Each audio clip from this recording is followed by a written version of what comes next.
Hello, hello, hello, my friends. Today I am going to be sharing with you guys a fun recipe I basically have been made up this evening because a friend of mine gave me a couple pounds of ground venison and I planned on making a chili with it, venison chili, and my son, who's 18, said he'd like some too. So we're going to be using some cauliflower, some Costco riced cauliflower to kind of bulk things up a bit. So we've got a pound of that, 2 pounds of venison. I've got half a bunch of cilantro here, about 4 cloves of garlic. I've got half a can of tomato paste, 2.5 to 3 arbol chilies. Oh my gosh, you know the name of it. Oh my gosh, within arbol sauce. Chipotle chili, sorry. A nice large onion and a teaspoon of salt, about 1.5 teaspoons of cumin, about a teaspoon of chili powder. I don't want to be too spicy since I've got the chili here. 1.5 teaspoons of oregano, teaspoon of ground pepper, freshly ground, and you see the Kirkland organic diced tomatoes I'm going to be using this evening. I've got my Instant Pot set up here with hot oil in it. When you set it to saute, after a few minutes, it'll say hot on it. That's when you know it's ready to add things. So I'm just going to remove everything just from this space here real quickly, and I'm gonna get a closer look for you guys to see what's happening here in the Instant Pot. And I'm gonna dump these onions and garlic into it immediately. So just kind of trying a new setup today so you guys can see what's happening here and enjoy the journey. All right, hold on 1 second, let me get that together. All right, so I'm just gonna start by dumping the garlic and onions in. Typically, you're gonna put your onions in first and brown them a bit, and then add your garlic to help the garlic avoid burning. That can happen pretty quickly. But tonight, I'm just having fun, just putting this together. You know, I've been doing these 20, 21-hour fasts. Those of you that know if you have a health challenge, a 20 to even 24-hour fast, definitely over 18 hours is super, super important. I definitely encourage you guys to look at the video Dr. Berg did on fasting and irregular cell division issues because there's great information in that video to help better understand how that might work. I'm just gonna let that brown for a couple minutes and I'll be right back. All right, those onions are browned up real nice. So 3 minutes now, my friends. So I'm gonna go ahead and add the venison now. Again, that's 2 pounds of venison that I'm adding tonight. And I'm gonna break that up a bit. And once I've got this browned nicely, I'm gonna go back and add the seasonings and the cauliflower. So this is, I'm gonna make this as short a video as possible for you guys to enjoy.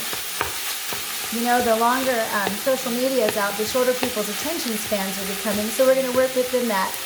Anyhow, super excited to be able to have this grass-fed, grass-finished, nature-made, by the hand of God, fresh meat to add to this chili tonight. I'm going to get that all browned up and I'll be right back.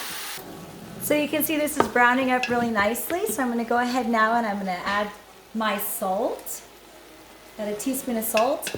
When you're doing these long fasts of 18 to as many as 20, even 24 hours, I've learned that it's important for you to actually make sure you have electrolytes in your body. So having at least a teaspoon of Himalayan sea salt a day is super important. Anyhow, now I'll go ahead and add the seasonings. A little bit of chili powder, oregano, a little bit of cumin. Okay, and just give that a nice stir. Now I'm gonna go ahead and add my, riced cauliflower last because it's the soft item. And I'm gonna just go ahead and add my adobo chilies, chipotle chilies and adobo sauce, my little bit of about probably 2/3 of a can of tomato paste here. I often keep extra in my freezer in Ziploc bags or little Tupperware. And I'm just going to give that a nice stir. And then once that's all nice and stirred up, I'll go ahead and add the cauliflower and the tomatoes. I'll be right back.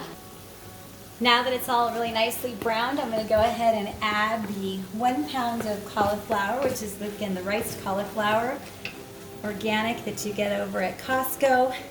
And the reason why I'm adding this to my no bean chili, venison chili again, is because my 18-year-old son and I were doing some homeschooling today and just having a great time with Algebra 2 and some different things, and we were just kind of working a little long, and he made a nice chicken salad for us today, but said he wanted to share the chili with me. And I was like, oh, great, I've got to make this stretch. So I'm literally adding this rice cauliflower as my own means to stretch the recipe. So not only can I feed myself and my 18-year-old son, who's asked to have some, but I can also have some for tomorrow. So that's why I've added that. And this can go in the Instant Pot basically about 8 minutes, and it should be perfectly done. You might even add more tomatoes to something like this, but I'm just going to go ahead and add that 1 can of tomatoes along with the tomato paste, and I'm probably going to go ahead and add about 2/3 cup water. So let me go ahead and get that taken care of, and then we'll put the lid on, and I'll show you a little bit about that in case those of you who are watching don't know how the Instant Pot works. I'll go over that with you real quick. So I've added the 2/3 cup of water. Really what I ended up doing is just adding 2/3 from the can itself. And I'm just letting it get a little bubbly here.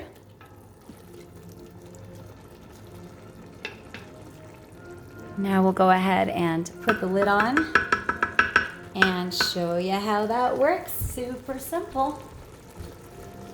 We're just going to go ahead and take the lid. This is a large Instant Pot, by the way. And put it like that. Turn it to close.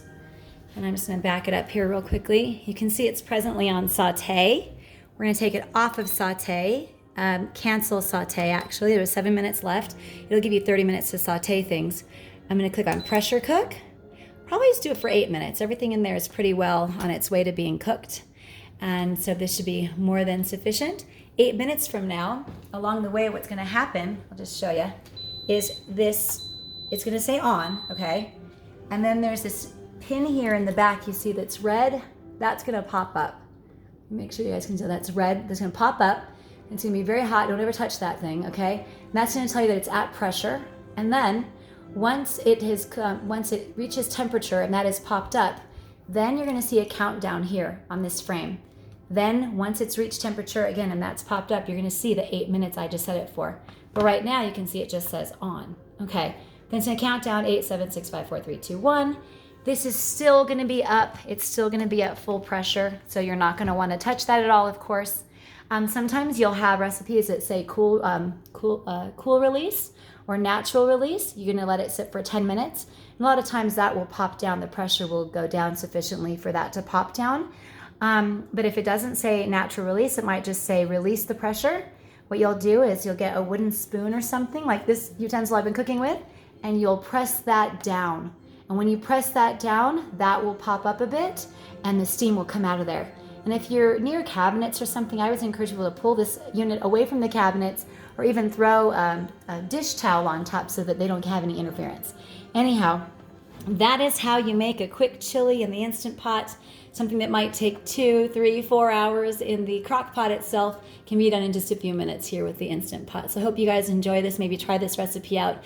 Venison chili, I will make sure I have a picture of this on my post, and I will also include the link I was telling you about, the importance of if you're fasting for ease in the body, it's really important to make sure not only that you eat like a healthy keto diet, but that you have proper amount of electrolytes in your diet each day and things of that nature. It's really been helping me have a lot of hope and clarity and joy to share with others. Take care and God bless y'all. I love you much.